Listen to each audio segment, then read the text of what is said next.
Alright everyone, so today we're going back, not really going back, but we're covering episode 2 of the Bad Batch Season 1, titled Cut and Run. So for the quick episode recap, it was only 30 minutes this time, so not as much to talk about. The Bad Batch ends up going to Saleucami, and they meet with Cut Lawquane. He was the clone deserter we saw in Season 1 or something. Yeah, so he has a family, if you don't remember. I'm dead. So one cool thing from that little interaction was, oh, you got me, damn. They mentioned that Rex had visited Cut like a day or two ago, so maybe some foreshadowing for that character, and we might be able to see him. And during their stay at the family ranch, I guess, Hunter starts to think that Omega might be better off with the family instead of like with the Bad Batch, because the Bad Batch is soldiers, not really what a young girl might need. Got your back. So then the Bad Batch decides to help out Cut leave the family, or leave the planet, because the Empire is tightening their grip on Saleucami with new policies and such. So eventually there's a little skirmish as they try to get on a ship off-world, and instead of going with the family, Omega makes a last-ditch effort, and she teams up with the Bad Batch, and they're pretty much gonna be together for the rest of the season, I would imagine. So yeah, we're gonna be talking about spoilers that we already did, so whatever. And yeah, with me today to talk about this episode is Star Wars fan and Steve Harvey's Papa is back, and Family B's doing some track events, so he isn't with us today. Hello there. Alright, so what do we think about overall for the episode? Yeah, I really just feel like it's kind of like a filler episode. I think they're gonna kind of follow the Mandalorian formula, where they have like some episodes that like advance the plot more, but then other episodes that just kind of like filler. And I get that, you know, they reintroduce and bring back like the deserter Cut. Yeah. Cut in the family from like one of like the first, wasn't like that? I think it was season? one. Yeah. Yeah, It was pretty early. So, yeah, pretty big callback. I feel like they weren't. Well, it's like I'm also trying to figure out like why did they even like go to the planet? Like I think they were going to the planet to meet up with Rex, but then Rex left, and then so they decided to help the family leave as well. I think they were trying to meet up with Cut. I'm not really sure why, but yeah. Well, yeah. I think because like they don't have like a lot of contacts left, so they went try to one. something. Yeah. Yeah, but honestly, it's like okay, they go to him, but it's like, what do they really sort of like accomplish? I mean, like, okay, they help out, you know, him leave and whatever, but Yeah, that's what my dad said. It was kind of like a tangent, like, oh, they're helping the family out. It's great. Yeah, it's like the Bad Batch helped the family, but like, how did the family help the Bad Batch? I mean, okay, they did try to like ditch Omega, right? But you know, Omega obviously is like, no, I'm gonna do my own thing, and right, joins back up with the Bad Batch, but yeah. There's another thought I just had, but I forgot it. What about you, Steve? Well, I liked it. It was a fun little episode, but I think the episode did have a little purpose with the family. You said, what does the family do for Bad Batch? And I think the main focus of all that was the relationship between Hunter and Omega, and it kind of sets up, I think, like a father-daughter dynamic that is probably going to be a big part of the series. There wasn't like much else other than that. That was kind of the only purpose of the episode, was to enhance the relationship between Hunter and Omega, because Hunter at the end says something like, "I have a lot to learn too," right? Yeah, that's right.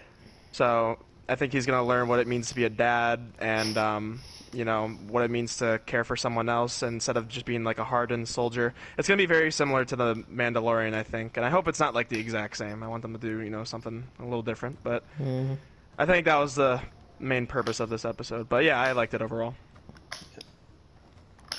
Yeah, I guess I did too. I mean, wasn't anything too wrong with it. Still looks great. Yeah, I mean, it does look great. I mean, like, yeah, like obviously the episode's just a filler, but right, I still don't like the character of Omega. she's just way too like just I don't know like it's like Way too her cute. sort of, no. I was about to say No, I curiosity. know, I know. When she pulled her that little hair curiosity thing down.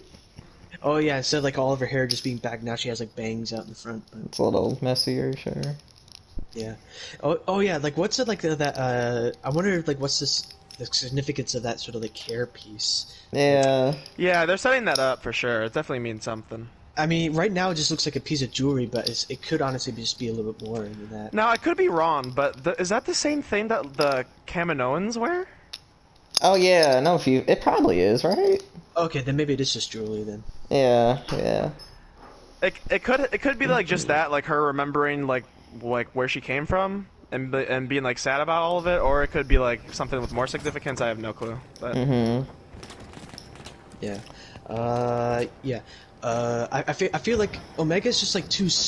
I think what really kind of annoys me is just like she's just too spoiled, right? She like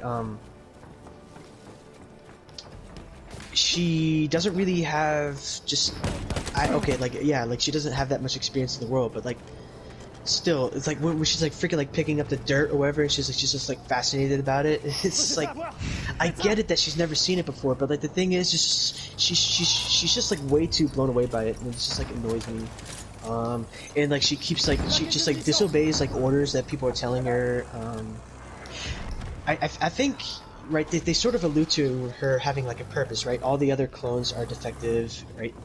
But as a process of that sort of defection, right?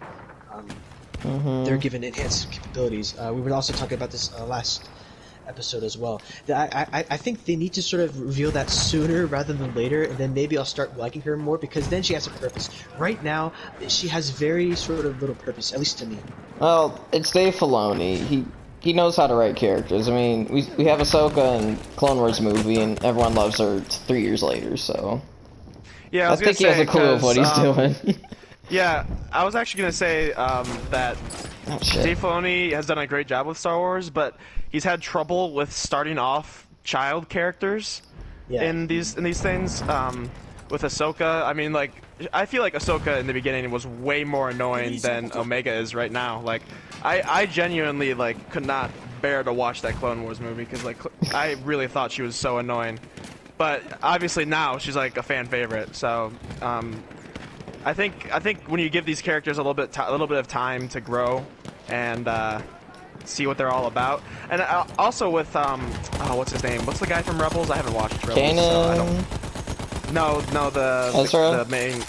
Yeah, Ezra. I don't like Ezra heard... either, but Yeah, exactly. I heard he people say like matured they didn't like more. him. Yeah, so I think that's just the problem that Dave Filoni has. Honestly, it's the like, because like these characters, like their point is like to kind of be like a lens for the viewer into this new world, because like obviously like most of the people watching already know Star Wars like to death, like we do, but well, I mean, there's all the girls at school that talk about Baby Yoda only from The Mandalorian, so I still think there's some newer fans that watch these shows, right? yeah, well no, but there's that's the thing. It's like there's gonna be viewers who don't know everything, and having that kid character that's kind of like the clean slate for the viewer kind of helps them like adjust to the world, just like the character is doing. You know what I mean? Yeah, I think that's the purpose. Some of them But like there's also for the definitely gonna be kids more too. to her, I think. Yeah, exactly. This is a kid show after all. Let's not forget. Yeah, my dad was saying he thought it walked the line pretty well between like two adult, two kids. Like it's still interesting enough for Yeah, older I mean, fans like us. It's not like Rebels. I think that was too kiddie. Although there was some really cool episodes. So Yeah, I think Darth like Maul one. you could definitely be a kids show while still being like pretty dark. Like I mean, Clone Wars was able to pull it off. Yes. That got like pretty fucking dark though. Like holy crap! But yeah, I mean, I think overall the show is for kids, but it's still gonna be able to capture the attention of like the adult audience who who loves Clone Wars before, and all the 50-year-old neckbeards, like it's gonna reach everyone. Everyone's gonna love it. Yeah. And I think another thing, I heard in an interview that or something. Like Dave Filoni purposely writes the kid characters to be a little more annoying so they can mature. Yeah, honestly, that makes sense. That makes sense. Sometimes, like it's really important to like get that right though, because if you don't like mature them in a satisfying way, or like quick enough, then like everyone will just start hating them forever. And they pulled it off with Ahsoka perfectly, because like I really couldn't stand her at first, but now I love her. So. Yep. Ooh. Oh. Ah. Yeah. I wonder when Crosshair's gonna show up again. Yeah, that's He's true. still probably out gunning for them. Bad Batch. Yeah, I was kind of hoping that we would get like his perspective too. I think that'd be cool to see the Republic, transformed into the Empire from that perspective. Oh yeah, because normally Yeah. you just see like the rebels, if at all. I Yeah, mean, this period's kind of exactly. unexplored, so. Yeah, I think like maybe seeing his maybe like conflictions with the Empire and way to do things, and maybe feeling some like what's the word, like some empathy towards the Bad Batch, and then because I assume he'll come back, he'll turn good. It's Disney. Yeah, exactly. Yeah, But yeah, he'll probably get captured and get his chip removed or whatever. yeah, something like that. But I don't know. I want to see more of him though, because he's like the perfect antagonist, Anti-hero I think, almost, yeah. for the Bad Batch, because like if you just made it like Tarkin or like Vader or something, like that's something we've all seen before, right? Vader's too But- OP, so. Yeah, exactly. We know Vader doesn't die, so it's like okay, just the Bad Plot Batch just armor. run away. So like, but yeah, I think Crosshair is great because he's a perfect, what's the word, like foil. Yeah. Yeah. He's the perfect foil to the Bad Batch because he knows them, he knows all of them, he's one of them, and he's actually like really like strong and skilled at the same time. So, yeah. be I mean, fun. I really hope we see like his perspective too. I hope he doesn't just kind of just fade away in the background. Yeah. Maybe you see in there or something. Actually, I do have sort of like one sort of like. Yeah, let's hear I it. guess another problem with the episode is like when they go to like the impound station, whatever. Yeah, where the ships are held. Where all the ships are held, right? It's like okay, like there's a firefight going on in that, and, so, and like You couldn't hear at the it. well, it's like okay, so I don't know how big the town is, but at the other end of town, right? There's another station where people are just like boarding. But it's like okay, one of the stations is under attack. Wouldn't you want to like lock down all the stations because it could be like a coordinated attack? But no, they're still letting these civilians board on this transport. That's where you just gotta say it's Star Wars and That's a common thing with Star Wars, honestly. Like, a like lot that, of like, franchises. Yeah, the Yeah. things with that like don't make a whole lot of perfect sense. But I think when the shooting started, the clones, or I guess the troopers now, they definitely heard it, so they ran over. Yeah, because that's like that one clone asking Cut who he was. He said he had to go for reinforcements or something. Oh. Yeah, he almost recognized him as being a clone, but oh yeah, that's another thing. Is like how like okay, like Omega was in line and she was like with the family as they're about to leave, and then like how, like I don't know, like they didn't show her getting away, and like how did she get away? Like you have all these other troopers, right? And then that scene comes where it's like okay, they need reinforcements, right? And then all this, most of the troopers would have run away, but Ooh. I think they should have shown that, and then she would have left because then she would have been in the clear, but. Yeah, I don't know, like how she was able to like pass that checkpoint. I but mean, then it's, just I leave. think it's kind of believable. She's like a little kid. Like no one's, she's small. She can slip through the crowd. Yeah, it could have been cool That's if how I thought like it. maybe she like used the Force or something to trick the clones. If she Make has it- the Force, if she even I has the think Force, she like does. that's a theory. I mean, I mean, how do you pop what's his face with the gun when she's never shot a blaster before? Yeah, I don't know. I mean, I don't know. Maybe she's lying. Maybe she's some part of some like top secret project. She's know, the maybe- enemy. That'd be funny. I don't know. I just always sort of like was under the assumption that like always assumed that like clones, right, couldn't like. Right, like you know how like you're like all sort of like life, right, is created by the Force or whatever. But it's like, I don't know. I don't know much about the sort of how the Force views like clones or whatever. But like it just seems to me that they they shouldn't be able to use the Force. Well, they had that in Legends. It was like the stormtroopers with the lightsabers, so I could see that. It sounds dumb as fuck. They fought Vader though. They had like flamethrowers. But like, I think, isn't she like, I don't know if this was in the show or if this is just my mind, but like, isn't she like, she could be like the last clone, right? Like because like they stopped the contract with the Kaminoans, right? So. Oh damn. So she could be like the final clone that the Kaminoans created. So there could be something special about her. Yeah, if she doesn't have enhanced aging. She doesn't? I don't know if she doesn't. Oh, I mean, I'm I don't not know. sure. Like, I don't know. I just think there could be something special She's about like her. what, She could 9, 7?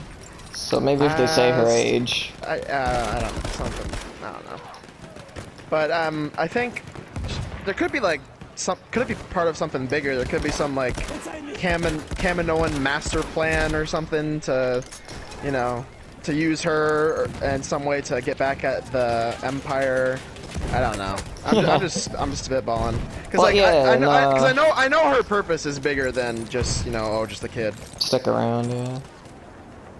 Yeah, I mean, in Legends, Kamino had they made their own clone army to fight the Empire, so that's kind of what you're saying. Yeah. Hey, you got me. I don't know, but I don't know the way because what's her name? The Kaminoan who let them go, who opened the door. I think that was the same one.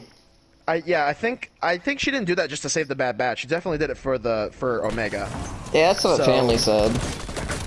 Yeah, so I don't know. There's something about her, man. She's special. That's all I know. They need to go ahead and state it. Yeah, Well, I mean, if you say it right away, then like, what else are you gonna do for the rest of the series? That's there won't bad be much mystery. exposition. Yeah. Yeah, okay, like I was like, we said last time that, you know, there's like 16 episodes planned for this show. That could be maybe too much. Maybe it might actually it could. the show. I mean, to the point where it's just like all these episodes are just filler. Yeah, no specific plot, maybe. Yeah, I think right now, if there's 16 episodes, I think episode 2, calling this as filler is kind of weird, because in this episode we get to see Hunter and Omega's relationship build. That's like the main thing, right? And you know, Hunter, you know, growing and like deciding he's gonna have to learn how to become a dad like Cut, right? So I don't think it was filler, especially since it's so early on. Like, you know, like the filler usually fills up like the middle of the season when the writers run out of ideas, right? But I think there's definitely purpose here. We see the main focus here is Hunter and Omega, and I think that will be the most of the series.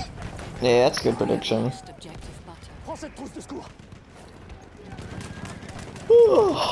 Well, I didn't really have much to say. You guys kind of expanded on a few ideas. I'm all good. You guys got anything more?